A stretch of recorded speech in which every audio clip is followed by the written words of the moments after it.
정말 훌륭했습니다. 그게 실제 사람이라고 하더군요.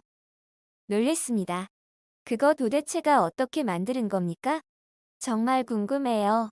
태아도 있던데. 실제 사람을 그대로 보존시키는 약품 같은 걸로 해놓은 건가? 에이 알려주세요 님들. 안녕하세요. 지식틀치기입니다. 먼저 답변 드리기 전 이미지 저작권상 화면과 음성이 고르지 않은 점 양해 바랍니다. 영상을 끝까지 시청해주시고 좋아요 한 번씩 눌러주세요. 영상을 만드는 사람에게 큰 힘이 됩니다. 답변 드리겠습니다. 병원 관련 영화에 보면 인체 표본이나 장기 등을 방부용에 넣어서 병에 보관해 놓은 것을 보신 적이 있으실 겁니다. 학교 생물 실험실에도 있곤 했었죠. 프라스티네이션이라는 보존 기술은 위와 같은 근대적인 단순 보존 기술이 아닌 주로 해부학의 학술적인 표본을 만들어내기 위해 만들어진 방법입니다. 해부학이라는 학문이 실제 사람의 몸을 면밀히 해부해보지 않으면 알 수 없는 학문이죠. 그런데 매년 해부학을 공부하게 되는 학생을 위해 뇌의 사체를 꼼꼼히 해부할 수는 없는 것이기에 표본을 만들게 됩니다. 그 표본 중에 가장 좋은 것은 실제 사람의 신체를 표본으로 만드는 것이겠지요. 이 방법이 바로 프라스티네이션이라는 방법입니다. 가장 단순하게 설명드리면 실제 사람의 몸에서 수분과 지방의 약품을 이용하여 제거한 후에 남은 부분들을 플라스틱이나 합성수지로 치환하는 것이라는군요. 이를 위해 사체를 기증 갖게 되는 거고, 인체의 신비전의 경우 이 방법을 직접 고안한 군터 본 하겐스 박사가 전시용으로 기증받은 사체를 전시한 것입니다. 아래는 홈페이지에서 가져온 자세한 설명입니다. 어렵네요. 부패는 자연적인 생명현상이다. 그러나 형태학 연구, 교습, 학술 조사에 대한 장애물이다. 특히 일반적인 대기 조건에 노출되면 적지 않게 줄어드는 생물학 표본의 경우는 더욱 큰 장애물이다. 그래서 알맞은 보존 기술을 찾아내는 것은 해부학자들의 큰 목표였다. 프라스티네이션은 살아있는 듯한 상태로 조직을 보존할 수 있는 매우 특별한 방법이다. 실리콘 고무 에폭시 또는 폴리에스터 합성 수지과 같은 반응성 중합체를 생물학 표본에 주입하는 진공 과정이다. 사용되는 폴리머의 종류는 주입된 표본의 시각적, 기계적 특징을 결정한다. 프라스티네이션한 표본은 건조하고 냄새가 없고 단단하고 영원히 지속되며 말 그대로 움켜잡을 수도 있다. 표본들은 본래의 피부주름과 세포의 본질을 아주 미세한 수준까지 보유할 수 있다. 기술 과정 일반적으로 프라스티네이션 과정은 4단계로 구성된다. 이 과정을 위해서 어떤 일반적 방법도 사용될 수 있다. 물과 지질은 직접적으로 교환될 수 없으므로 탈수와 지방질 제거는 필수적이다.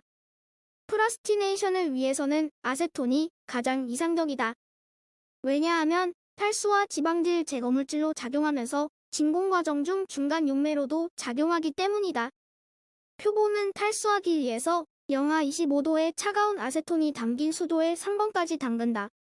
탈수 후에는 지방질 제거를 위해 실온의 아세톤에 담근다. 더 많은 지방질 제거는 메틸렌 클로라이드를 통해 이루어진다.